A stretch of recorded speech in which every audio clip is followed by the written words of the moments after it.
గనుడైనటువంటి దేవుని ఉన్నతమైన నామములో ప్రియ ఆత్మీయులు దేవుని బిడ్డలైన మీ అందరికీ ప్రభువు నామములో వందనాలు తెలియజేస్తున్నాను.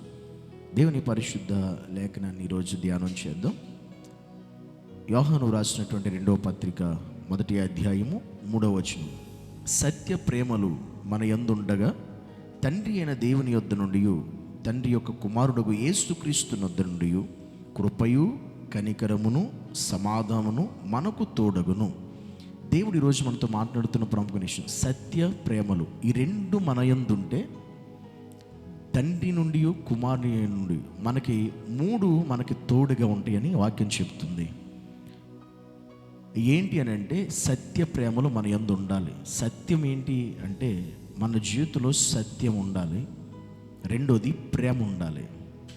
సత్యం అంటే యథార్థత, నమ్మకత్వం మనలో ఉండాలి. సత్యం అంటే ఏది సత్యం ఈ లోకంలో అంటే దేవుని వాక్యమే సత్యం. ప్రేమ అంటే అది క్రీస్తు ప్రేమ స్వరూపి అయి ఉన్నాడు. అంటే దేవుని వాక్యమైన సత్యం మనలో ఉండాలి, మన యందు ఉండాలి. క్రీస్తు యొక్క ప్రేమ మనలో ఉండాలి. ఈ రెండు మనలో గనక ఉంటే, మన యందు ఉంటే దేవుడు మనకిచ్చే గొప్ప భాగ్యం. మనకి ఏమి తోడై ఉంటాయి అంటే తండ్రి నుండి కుమారుడి నుండి కృపయు సమాధానము కనికరం, ఈ మూడు కూడా మనకి తోడుగా ఉంటాయి అంట. ఎంత గొప్ప శ్రేష్టమైన విషయం దేవుడు మనతో మాట్లాడుతున్నాడంటే నిజంగా మనకి ఈ లోకంలో తోడుగా ఉండవలసినవేనండి. ఎందుకంటే మనుషులు ఎప్పుడు మనకి తోడై ఉండరు. మనుషులు ఎప్పటికీ ఎన్నటికీ మనకి ఎప్పుడు తోడుగా ఉండి మనతో రాలేరు, మనతో ఉండలేరు. అది అసాధ్యమైన పని. కానీ మనకి ఎప్పుడు తోడుగా ఉండవలసినవే. ఇవి తోడై ఉండాలంటే అంటే దేవుని యొక్క కృప మనకి తోడుగా ఉండాలంటే, ఆ కనికరం మనకు తోడై ఉండాలంటే, ఆ సమాధానం మనకు తోడై ఉండాలంటే మనలో సత్య ప్రేమలు మన యందు ఉండాలి. దేవుని యొక్క సత్యము, దేవుని యొక్క ప్రేమ మనలో ఉండగలిగితే ఈ మూడు మనతోనే ఉంటాయి, మనతో వస్తాయి అని దేవుని వాక్యం. ఎందుకంటే కృప అనేది ఎంత గొప్పదంటే ఈ మూడు తోడై ఉంటే ఏం జరిగిద్ది ఆ మనిషి జీవితంలో అంటే, కృప తోడై ఉంటే, కృప ద్వారా, కృప అంటే అర్హత లేని, యోగ్యత లేని వారికి అర్హత కలిగించేదే కృప. ఈ కృప పొందుకున్నవారు పరిశుద్ధ గ్రంథంలో చాలామంది ఉన్నారు. నోవహు దేవుని కృప పొందుకున్నవాడే, పౌలు దేవుని కృపను పొందుకున్నవాడే. ఇలా చెప్పుకుంటూ పోతే అనేక మంది దేవుని కృపతో పొందుకుని నడిపించబడిన ఆ కృప ఉంటే చాలు, మనకి ఇంకేం అవసరం లేదు. అందుకే దేవుని కృప మనకి తోడై ఉండాలి. కనికరం, దేవుని కనికరం ఒక మనిషి మీద పనిచేస్తే ఎంత అద్భుత కార్యం జరుగుతాయో బైబిల్ గ్రంథం సెలవిస్తూ ఉంది. దేవుని కనికరం పడి అనేక మంది కుష్ఠరోగులు బాగుపడ్డారు, కుంటివారు బాగుపడ్డారు, భయంకరమైన వ్యాధులు కలిగిన వాళ్ళు దేవుని కనికరం వాళ్ళ మీద పడడం ద్వారా వారి జీవితంలో అద్భుతాలు జరిగాయి. ఇంకంతకంటే ఏం కావాలి మనిషి జీవితంలో? వారు ఊహించని కార్యాలు జరిగాయి. అది కనికరం ద్వారా జరుగుతుంది. మూడోది సమాధానం మనకు తోడై ఉంటుందంట. సమాధానం అంటే మన జీవితంలో నెమ్మది, సమాధానం లేని జీవితాలు, పరిస్థితులు అనేక మంది కలిగి ఉన్నారు.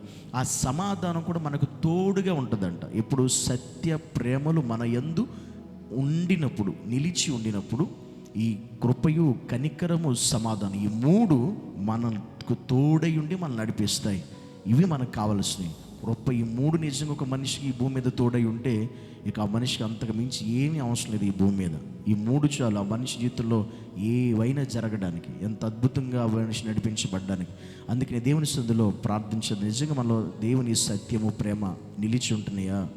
ఆ సత్య ప్రేమలో అవి మన యందు ఉంటున్నాయా లేవా? ఒకసారి మనం పరీక్షించుకుందాం, మనం ఒకసారి ఆలోచించుకుందాం. లేకపోతే ఇక నుంచి అయినా ప్రభా నీ సత్యము, నీ ప్రేమ నాలో నిలిచి ఉండాలి ప్రభా, నీ ప్రార్థన చేద్దాం. వాటి ద్వారా దేవుని కృప మనకు తోడుగుంటుంది, కనికరం తోడు ఉంటుంది, సమాధానం తోడు ఉంటుంది. ఈ కృప ద్వారా, కనికరం ద్వారా, సమాధానం ద్వారా అనేక మంది జీవితాలు ఆశీర్వాదకరంగా, దీవెనకరంగా మార్చబడ్డాయి పరిశుద్ధ గ్రంథంలో. ఈరోజు నీకు కూడా ఈ కృప కనికరం తోడై ఉండాలంటే నిజంగా సత్యము ప్రేమ నీలో నిలిచిండి, అందులో అయ్యో నీ యందు ఉండి జీవితం నువ్వు కలిగి ఉండాలి. కనుక దేవుని అడుగుదాం ఈరోజైనా, ప్రభా నాకు అట్టి కృప దయచేయమని.